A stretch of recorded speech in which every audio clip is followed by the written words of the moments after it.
আপনারা দেখবেন ওই ভিডিও ক্লিয়ার, ওই ভিডিওর মধ্যে কারা আঘাত করেছে। এই সমস্ত লোকজন দূরতম মধ্যেও বিএনপির সাথে কোনো সম্পৃক্ত নাই, বিএনপি অঙ্গরাজনের সাথে সম্পৃক্ত নাই। এই হিরো আলমের এই কথা প্রমাণ করে সে তার রিচ বাড়ানোর জন্যে সাজানো একটা নাটক করে বিএনপি নাম দিয়ে সে এই করার চেষ্টা করছে। সাংবাদিক সম্মেলনে আমরা ওপেন চ্যালেঞ্জ জানাচ্ছি, হিরো আলমীকে দায়িত্ব হলো যে বিএনপি নেতাকর্মীরা কারা হামলা করে তার চিহ্নিত করা। আমরা অবশ্যই ব্যবস্থা নেব এবং আইনগত ব্যবস্থা নেব। যদি হিরো আলম এই 24 ঘন্টার মধ্যে না পড়ে তাহলে হিরো আলমকে নিঃশর্ত ক্ষমা চাইতে হবে বিএনপির কাছে। তা যদি না চায় তাহলে ইনশাল্লাহ আমরা হিরো আলমকে আমরা অবশ্যই আইনগত ব্যবস্থা নেব তার বিরুদ্ধে। কারণ বিএনপি এটা সর্ববৃহৎ দল এবং জনপ্রিয় দল, এই দলের সম্মানহানি করার কেউ চেষ্টা করলে আমরা তাদের মধ্যে অবশ্যই আইনগত ব্যবস্থা নিতে বাধ্য হবে।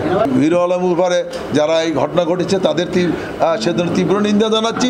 পাশাপাশি আমাদের বিএনপিকে যে সে দোষারোপ করেছে সেজন্য আমরা তীব্র প্রতিবাদ জানাচ্ছি, নিন্দা জানাচ্ছি।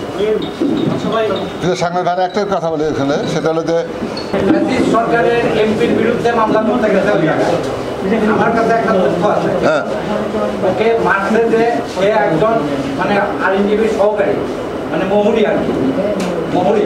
সেই মহুরিকে আমি খোঁজার চেষ্টা করতে আমি খুঁজে বের করতে পারিনি, মানে অল্প সময়ের ভিতরে পারিনি। কিন্তু এই ধরনের যে ঘটনাগুলো ঘটতেছে এখন ফ্যাসিস্ট সরকার, আপনি বলছেন ফ্যাসিস্ট সরকারের একজন এমপির বিরুদ্ধে মামলা করতে গেছে, তাহলে যে এই ঘটনা ঘটেছে ফ্যাসিস্ট সরকার দোষর হতে পারে, অবশ্যই দোষর হতে পারে। এবং আমরা কিছুদিন আগে দেখেছি, আমরা দেখেছি কিছুদিন আগে এই ফ্যাসিস্ট সরকারেরই পক্ষে হিরো আলম অনেক জায়গায় যে জিয়ারত টিয়ারত করেছে, আপনারা দেখেছেন। তার গায়ে অন্য কোটও ছিল, হ্যাঁ, এটা আমরা লক্ষ্য করেছি। কাজী কোন অবস্থা থেকে কোন সোর্সের জন্য 50 বছরের ওয়ারেন্টি আর বাহারি ডিজাইনের মুস্তাফা ইউপিভিসি ডোর, কাটিয়ে দিন নিশ্চিন্তে 50 বছর। Mustafa uPVC door, excellence with durability. কোন ষড়যন্ত্রের জন্য এটা হয়েছে? হিরো আলম কেন আসবে, তাকে কেন মারবে, কেন বিএনপির নাম বলবে?